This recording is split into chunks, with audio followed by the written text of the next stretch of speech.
3, 2, 1. We're live. RockBoy Radio, season number 2, episode 666. Number of the beast. Or just 6. Barkley coming at you with co-host Maxie. What's up, man? And it's not just Barkley and Maxie today. We got a third wheel, man. This is a crowded-ass table. Dude, it's crowded. It's tight. It's even more awkward than it usually is trying to hunch over and record this type of thing. It's crowded, but the talent is just oozing today. Not because you and I are here, but because Intern Nick is in the house. The legend. The man behind the legend. Intern Nick's in the house. He'll have some great points. He's super comfortable here at the table with us today. But before we get into all that, dude, before we really jump off to that, I just wanted to... Should I tell him? Should I tell the audience? You'd have to define that a little bit more. Okay. Barkley has in principle, he's been talking to a realtor. In principle, has agreed to build a 4,000 square foot RockBoy radio studio right outside of the city of St. Louis. And coming from intern Nick and I, we just wanted to say thank you. From the bottom of our hearts, man. We appreciate it. The only way that would be possible is if I could get it financed by a guy who just got a brand new high-paying job. And that's you. High-paying is kind of a relative term. You are professionally going to be taking care of people's health. Okay. Which is scary as shit. It's a very high-pressure job. I don't know about high-paying. I'm not going to be able to afford to live in this palace. Dude, nurses get paid big jack. Big jack? Don't they? Yeah. They make all right money, I guess. They must be getting paid enough because intern Nick wears around some pretty damn fancy shoes. Dude, he's not a nurse. But he wants to be a nurse, man. But that doesn't mean anything. Just because he has caviar taste doesn't mean he has a caviar budget. You know what I did on my interview, though? I've never been offered a high-paying job my entire life because I'm young, right? And youngish. I'm a little bit older than most people graduating from my class. But, dude, like, I had an offer on the table already. I got offered a job on Friday. And I knew right from the get-go that I was going to accept this offer because it was like $2 or $3 more an hour than the other job. But I played it cool. Took a page out of the Barkley Pool playbook. Cool pool. Cool pool playbook.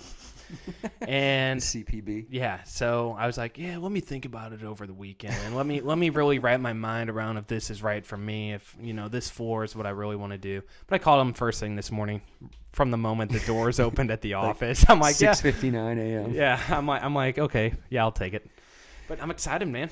Well, I'm excited too because 2 either current or soon-to-be male nurses are sitting at this podcast table with me, and it's just not something you find a lot. It's like emus. Like, you don't find emus a lot out there, but all of a sudden I have 2 male nurses at this table. Are they native to Australia? I don't know, man. I just like to say emu, and I don't see them a lot, so it kind of fit. At the zoo, I guess. Dude, let's introduce intern Nick here for a second. I thought we already did. No, let's get him to say something. Why don't you grow him a little bit and ask him what's going on? Intern Nick, you are the official intern of RockBoy Radio. I'm not exactly sure what you do. Maybe you can all fill us in and fill me in at the same time as to what the hell you do to deserve the term or title intern. So pretty much the way I got the term intern Nick, I started making the YouTube videos that you didn't even know about. So I make the YouTube videos for the interviews, and I just now started doing outlines of the interviews. And that's so far what I've been doing. And plus I'm on the side doing some recording behind the scenes for a documentary. A RockBoy Radio documentary. He just spoiled everything for us. Have you ever seen him more nervous for anything in his life? He's like getting super fidgety out here. Like this dude. I've never seen somebody more comfortable in his skin than intern Nick. Besides at this moment right now. I know, but 90% of the day he's usually complaining about like restaurants and people, and all he does is fucking complain. Dude. But he also takes my pictures and puts them on Facebook. He does love his mom. Yeah, very, very tight-knit relationship there with him and his mother. You have anything to say, Nick? No, nothing. I'm always intrigued by, for lack of a better term, younger people. Like, how old are you? 19. I'm always intrigued by people who are that age as to how they feel about what I consider rock music. Who is your favorite? How would you define rock music? Who's your favorite rocker? As of like right now.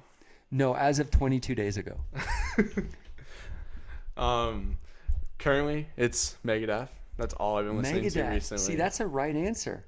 I didn't know that there was many 19-year-olds out there that actually like Megadeth. This is not a lot. So how did you get into Megadeth? Well, I got into Megadeth because, well, first I went on this whole summer of concerts with him. And before that, I didn't really listen to any rock music. I liked it. I didn't listen to it What were you avidly. listening to before rock music? A lot of EDM and a lot of rap, and that's pretty much it. That sounds like a 19-year-old to me. Yeah. So I was a normal 19-year-old, and then went to all these concerts with him, and yeah, now I'm really listening to rock music. But I've got this theory that it's just all about exposure, and if all the 19-year-olds in the world and 20-year-olds would just get exposed to really good rock music, they would turn off all the crap and turn on the good stuff. Dude, speaking of all that, have you seen those videos on YouTube with those two black dudes that like listen to the metal? Are you allowed to say that? Yeah. No, that's what I mean. They're just two black dudes hanging out and they're listening to these metal songs. I don't think they have a lot of exposure to metal prior to that. Okay. But like that's all they do on YouTube? Yeah, dude. Okay. That's literally what they do. He's seen them. Yeah, I've seen like they listen to Pantera and Megadeth. And are they like commenting on it? Yes, they like stop the song, they have their comments, and then they go back. Is it good comments? Are they liking it? Yeah, they're liking it. Okay. But it reminds me, and you and I used to talk about this idea when we first started this. Dude, they're already doing it. Everyone's doing it. That's where I was going with it. We had this idea about like getting a bunch of like younger like school age kids in a room and having them listen to Motley Crue or Maiden or something like that.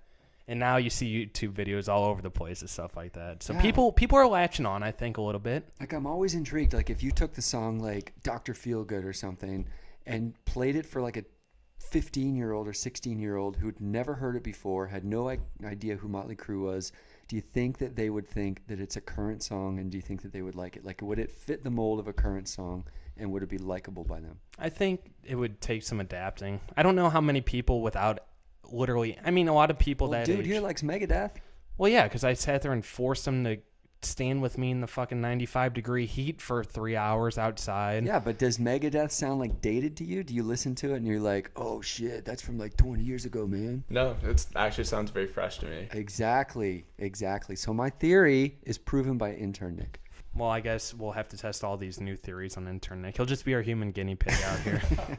We'll try all different type of thing with him. All right, so what do we got on this episode, man? Dude, we have Nick DeSalvo from Elder. And when like I first discovered these guys, what intrigued me the most, I guess, was the fact that they kind of had a Black Sabbath sound. Like, I'm not a huge like stoner rock or doom rock guy, but when I heard these guys, they brought something. Is that what they are? Stoner rock? Yeah, I think they have different terms for it. What was that? Krautrock. What was it? Krautrock. One more time. Krautrock. Krautrock. Confidence at its finest, right there. But man, like, I mean, another thing that grabbed me about them was their album artwork. Like, they have really fucking sweet album artwork, and to me, that's something that always is worth kind of looking at. And I was thinking about, like, what's your favorite album artwork growing up? What have you seen that you really enjoy, probably more than anything else? I think when I don't even know what I'm trying to say. Kiss. Obviously, that's the obvious answer for a lot of rockers. Like Kiss back in the Love Gun, Destroyer, Hotter Than Hell type days. They had really good stuff back then. But for me, as I kind of evolved as somebody who likes music, it was all about the Metallica albums, dude. Really? I describe those as like powerfully simplistic. Like very simple, but really powerful, and mixed with really great titles. It had the whole package to me. I think we found a new slogan for RockBoy Radio. Powerfully simplistic. Powerfully simplistic. RockBoy Radio. What about you, Intern Nick? What do you like? Nick's shoes do not fit the mold of powerfully simplistic. Like, I saw him coming from 4 miles away. You got to post a picture of his damn shoe on the Facebook page. I'll do it. Shoe. Like, where do you even get? Are those expensive shoes? No. So they are $90, I think. Shoe Carnival? No. Where do you get them? Adidas outlet in Chesterfield. Really? $90? $90, but they were buy one get one half off. So I got the white ones. You saw this the last time I was here, and then these were half off. So you're like a big sneaker guy. I try to be. I'm broke now, but yeah. This is a national podcast. Nobody knows where Chesterfield is. Yeah, they do. Dude, no. Let's talk about like what's your like. Do you have any albums that you kind of gravitate to that aren't EDM or aren't rap or aren't any of that thing? Aren't country? Like what rock albums kind of stick out to you in Dude, terms of he's album 19. He doesn't even know what the fucking album is. It's all artwork. Jesus. Dude, I don't know. I don't look at artwork. Yeah, nobody 19-year-old looks at artwork. I'm 25 and I look at artwork. But you're 25. Dude, it comes That's back. 6 years difference, dude. I know, it's crazy, but I sit here and I used to be that guy like before Apple Music and Spotify came along that would really make sure my iTunes was everything had album artwork, everything had like the proper artist name, song name. Yeah, you're the exception to the rule. Yeah, but like, and you're gonna give me shit. Both of you might give me shit because these guys aren't necessarily a RockBoy favorite for whatever reason. Asia's artwork to me was always so fucking cool. Asia's artwork for sure, with the serpents on the front of it. Yeah, dude, he gets it. Intern Nick should be on the show more often, so I have gotta some love backup. bands that are named after continents. Those are my favorites. Europe. You don't like Europe, man? We were gonna have Joey Tempest on next week, I thought. Oh, okay. Well, intern Nick didn't give me the schedule, man. Dude, why don't we just jump right into this We interview? will, except my favorite part, because this interview's pre-taped, pre-recorded, my favorite part was listening to you do it the first time, and like halfway through the interview, the noise from hell just started raining fury through the phone, and it would not stop. You unplugged like 50 things, and nothing stopped it. It went on for like 6 minutes before you finally hung up, and we had to redo the whole interview, and it was like... Dude, it to be honest though, like intern Nick already heard the interview that we pre-recorded, and he said it was one of the most crisp ones we've had yet, isn't it? Yeah, definitely by far the most crisp interview we've had. That's the way we do things here is crisp. I mean, week to week, we're crisp. Yeah, Rachel Warren was Rachel Lauren. I said Lauren. You said Lauren, dude. You You definitely said Lauren. Dude, you said Lauren last week when she was on air. It was a mistake. I corrected it right away. Anyway, let's get into this interview. Let's hear from the boys in Elder, or just one boy in Elder. One boy, Nick DeSalvo. Nick DeSalvo from Elder. Here we go.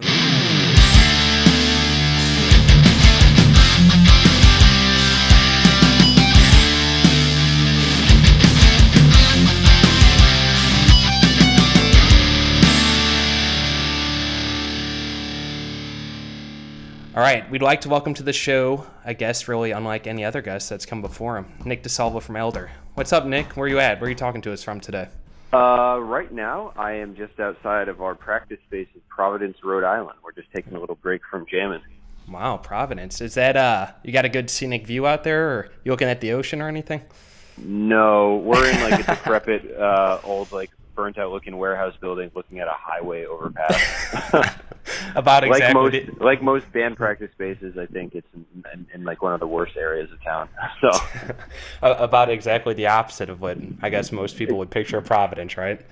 Providence did a wonderful job of obstructing the natural beauty of the city by building highways right in front of the water everywhere. So yeah, it's not the nicest place.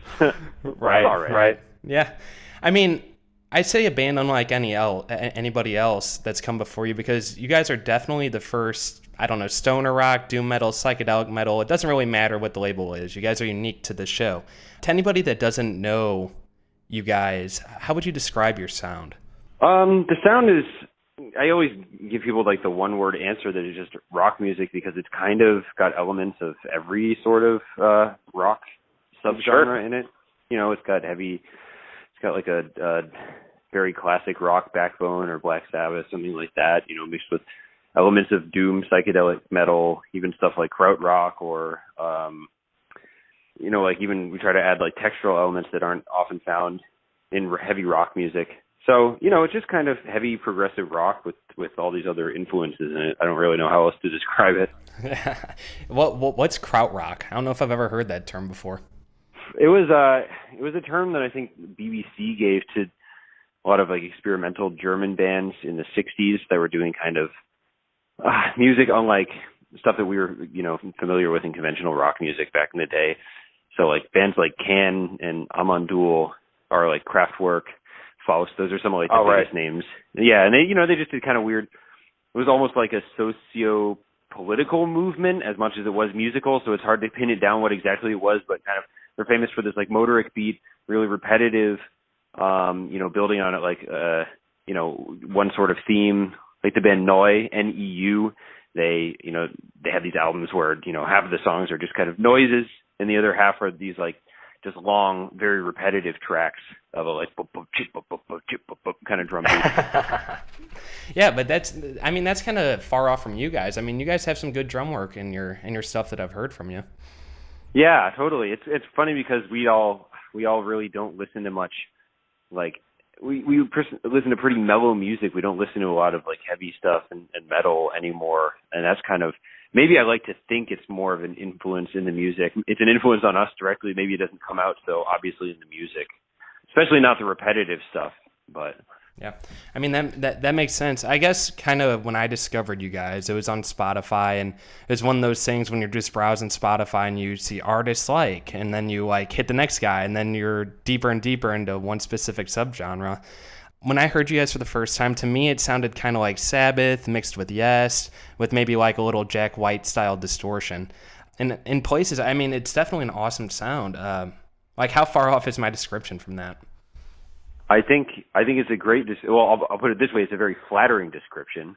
Obviously, hearing your music likened to Yes and Black Sabbath in the same breath is good, and I think that's kind of a good summation, actually, of what we're kind of trying to do, at least with the most recent record, just mix kind of traditional, heavy rock sounds with a more like progressive edge, but still like add some psychedelic influences into it. So it's a pretty good description. I guess kind of the second thing that stuck out to me was kind of get your guys' senses of humor.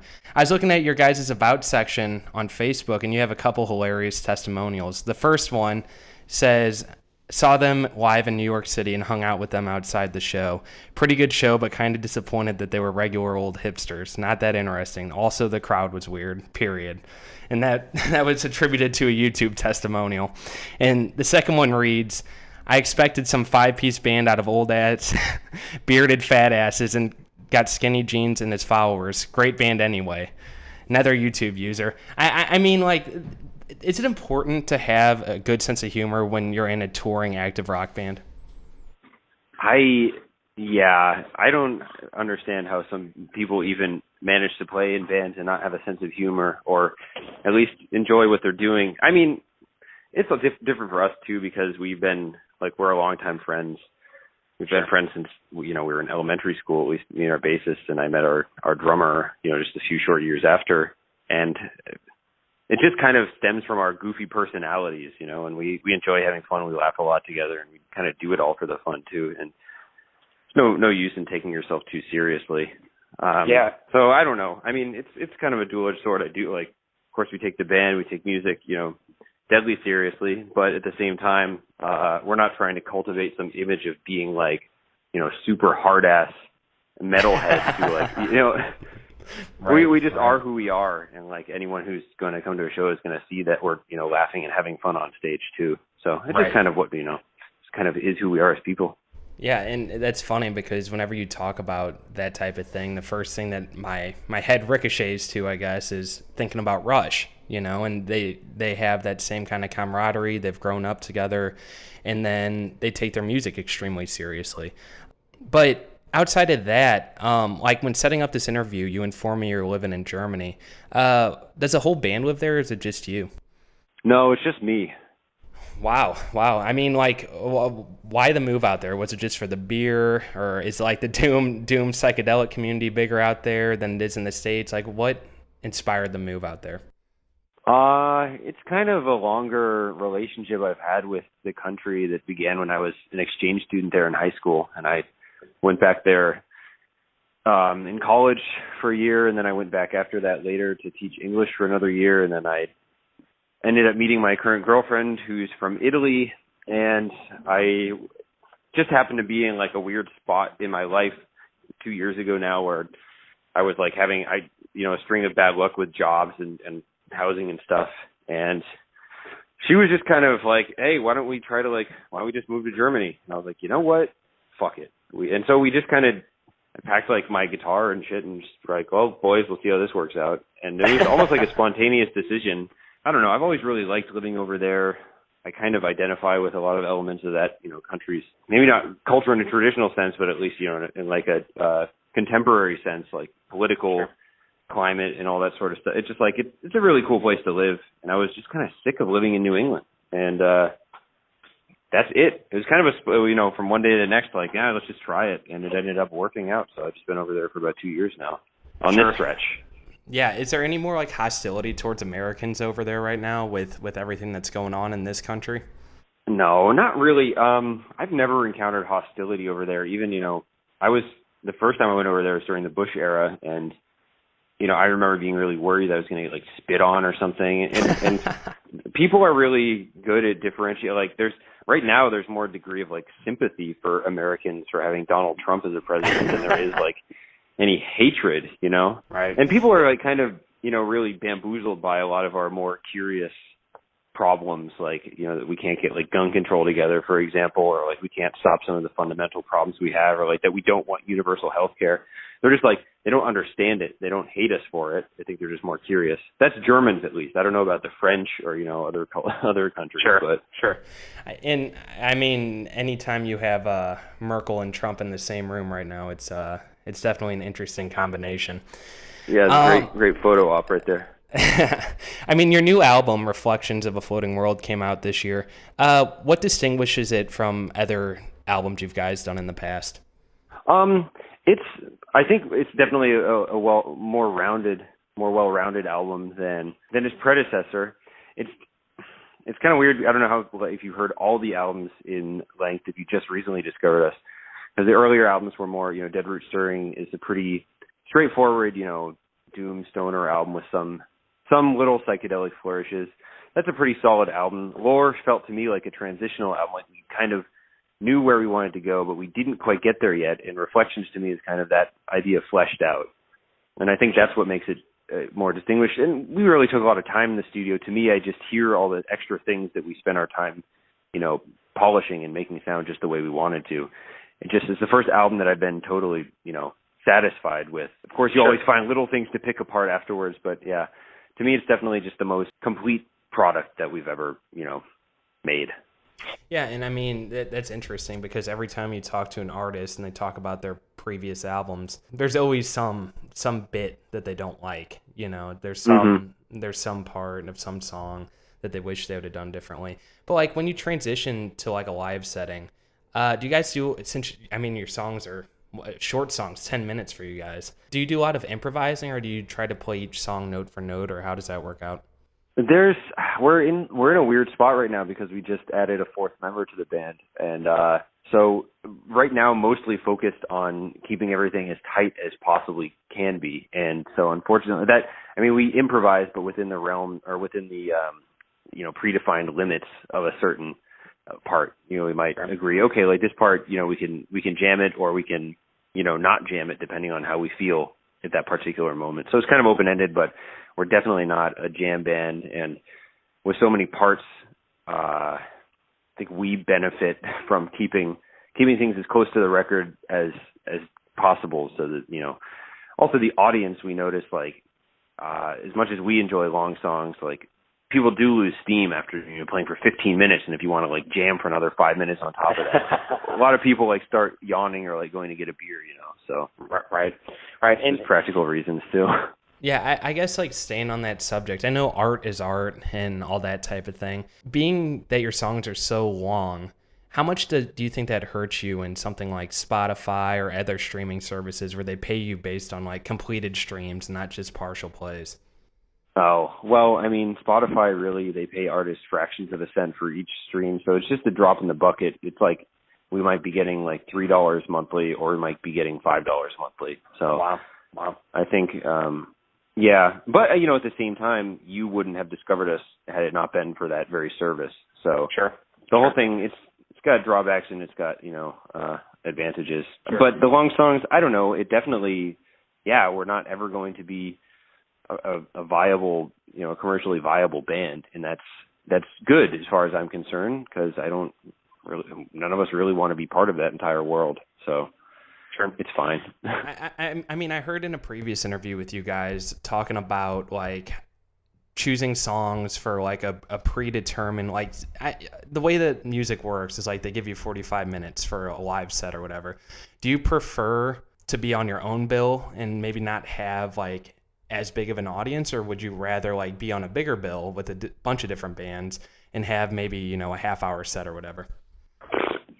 Anymore, we definitely prefer to have our own bill, and it's funny. I mean, I enjoy playing with other like great bands, and that's always part of a show that's really fun. But I feel like we profit a lot from having a longer set, having a full, like an hour, you know, at least to kind of do what we do. And the songs are so long, it really feels like it's kind of a jip for the audience when they only get to hear 3 songs because, you know, it's like a 35-minute set or like a 40-minute set. And that's not kind of, 3 songs isn't really representative of the whole catalog. You can maybe play one song from 3 albums. So just to give a full, well-rounded show and give like everyone a little bit of what they might want to hear, I think is better if we get to play our own show, you know? I guess one thing I noticed right when I started digging into you guys was your album artwork. And I'm sure you get this question a lot. Like, who's responsible for that album artwork? Because it's definitely unique and different than a lot of other bands out there today, especially. Yeah, totally. It's Adrian Dexter is the name of our artist. He's an old friend from, I've known him for as long as I've known our bassist, and he ended up always pretty much doing our album artwork except for the, Spires Burn Release EP, which a local artist from Providence did. Yeah, we kind of like ended up starting a partnership with him with our first album, and he's always been just a visual counterpart to our music. And we work closely with him on everything. You know, I'm always sending him all the sketches of new songs, like as we're working on them, so that he can kind of develop the new album artwork. It's like kind of like the, you know, Yes and Roger Dean, not to overuse this, you know, comparison, but it's kind of like Yes and Roger Dean, like, you know, they build their sort of own, I hate the word brand, but like that's kind of what it was, you know, like it was just like people identify, you see a progression, you see something, there's like a real consistency in that, and for me that's like always pleasing to see when there's not like a catalog of a band and there's like a ton of different artists with their own different feel. That can be cool, but I like the concept albums, I like the prog rock slant, I like the same artist for every album. That's one of my little. Yeah, does he give you just like, okay, well, here's my vision for it, and then will you tell him, okay, well, here's what I want done to this picture, and then you guys kind of pinball it back and forth, or is it just like, here's your finished project? It's either you like it or you don't. Yeah, no, it's definitely a back and forth, but we give him pretty much creative control of the entire project. But, you know, as far as things like layout are concerned, like these are big practical questions too, and sometimes he's like, I don't know if you've seen the physical copies of like Lore, the record. It's a double LP where each with a die cut cover with like 5 different pieces that are reversible, or like you can make as a cover and slide it into this. It's a really expensive record to produce, and I think like, and that was like, he would do like crazy elaborate shit all the time, and that's like one of the things we have to like rein in, you know. Like, well, like maybe like that's gonna make the record cost like $40, and like maybe you have to think about that, you know.